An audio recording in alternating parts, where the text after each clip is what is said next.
नमस्कार साथियों। उत्तर प्रदेश में 4 साल के बाद बाहर निकलेंगे दलाल। जी हाँ, इस पर बात होना ज़रूरी है क्योंकि अब विधानसभा चुनाव आने वाला है और आप लोग उत्तर प्रदेश के लोग, पूरे देश के लोग देख रहे होंगे कि उत्तर प्रदेश में पिछले 15 दिन या महीनों की गतिविधि देखेंगे तो योगी सरकार को लेके, मंत्रिमंडल को लेके, योगी सरकार में जो विधायक मंत्री हैं उनकी जो तरह तरह की प्रतिक्रिया आ रही हैं, तो उससे ये लग रहा है कि अब कुछ गतिविधि चल रहा है। तो चल क्या रहा है मैं आपको बता दूं। और जैसा कि मैंने कह दिया कि 4 साल के बाद बाहर निकलेंगे दलाल।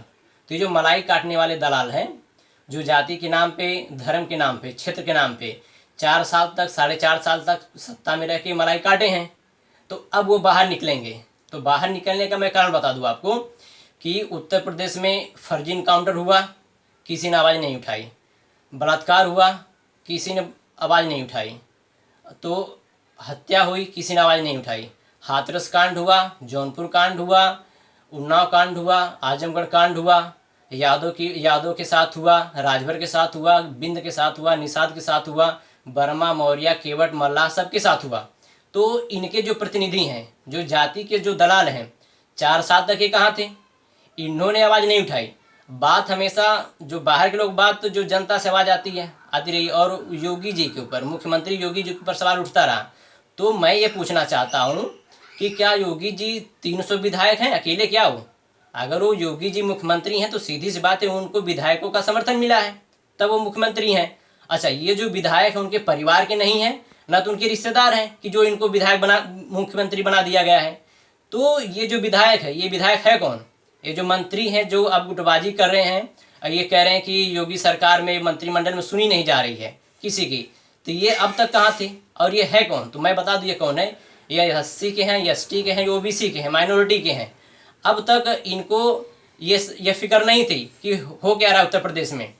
तो अब इनको क्या है कि अब इनको 4 साल, 4.5 साल बीत गया है।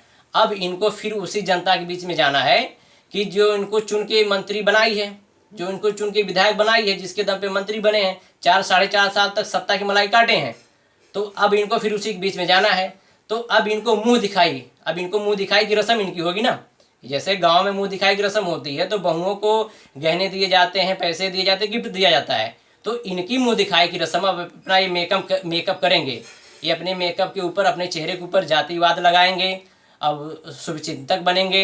ये सारी चीज़ों का मेकअप करके अब जनता के बीच में जाएंगे और कहेंगे कि हम तुम्हारे शुभचिंतक हैं। तो इनको वो अब मुँह दिखाई के रूप में इनको वोट चाहिए, तो उसके लिए ये सारा ड्रामा हो रहा है।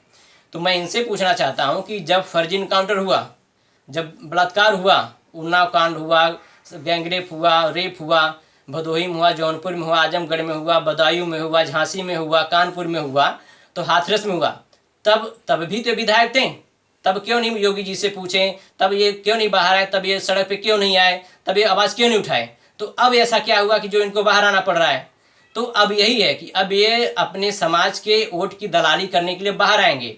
तो अब ये ड्रामेबाजी करेंगे कि देखिए ऐसा है, वैसा है। अब वो चाहेंगे कि अब इनके जो लोग हैं अब इनके फेवर में आके दोबारा वोट करेंगे। तो अब इनकी बात यहीं पे हम ख़त्म करते हैं। अब बात आती है जनता की, जो कहती है एससी, एसटी, ओबीसी वाले जो समाज सेवक हैं, जो बहुत तरह के लोग हैं जो बार बार उसके लिए संघर्ष करते हैं। तो मैं इनसे पूछना चाहता हूँ, जो वोटर हैं, कि क्या अब तुम इनको वोट दोगे? ये जो शिकारी के तीतर बन के निकलेंगे, क्या अब तुम इनको वोट दोगे? और क्यों वोट दोगे? अब तक ये कहाँ थे? अब तक तुम्हारी आवाज़ क्यों नहीं उठाए? तो इसलिए मैं ये चाहता हूँ कि जो एससी, एसटी, ओबीसी वाले हैं, जो बार बार योगी जी के ऊपर सवाल करते हैं, तो योगी जी अकेले 300, 350, 250 विधायक अकेले नहीं हैं।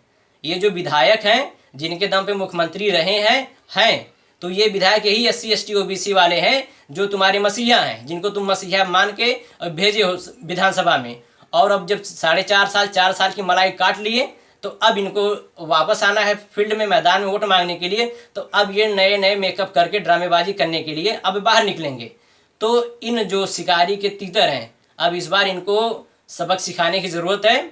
और ये जो पिछले कई सालों से ऐसे दशकों से चला आ रहा है कि जिसको तुम जाति के नाम पे, धर्म के नाम पे चुन लेते हो और वो जाता है सत्ता में, तो वह सत्ता का हो जाता है, उस पार्टी का हो जाता है, तुम्हारा नहीं रहता है। फिर जब उसका टाइम आता है दोबारा वोट के लिए 4.5 साल, 4 साल बाद, फिर वो बहरूपिया नया रंग बदल के फिर आता है। तो इन बहरूपियों को पहचानो और इन बहरूपियों से जब तक छुट्टी नहीं पाओगे जब तक इनको पहचानोगे नहीं, जब तक इनको सबक नहीं सिखाओगे, तब तक इसी तरह से रेप, मर्डर, फर्जी इनकाउंटर होते रहेंगे। तुम्हारी कोई सुनेगा नहीं, तुम लोग 4 दिन हल्ला करके पों करके शांत हो जाओगे। तो इसलिए इन बहरूपियों को सबक सिखाओ।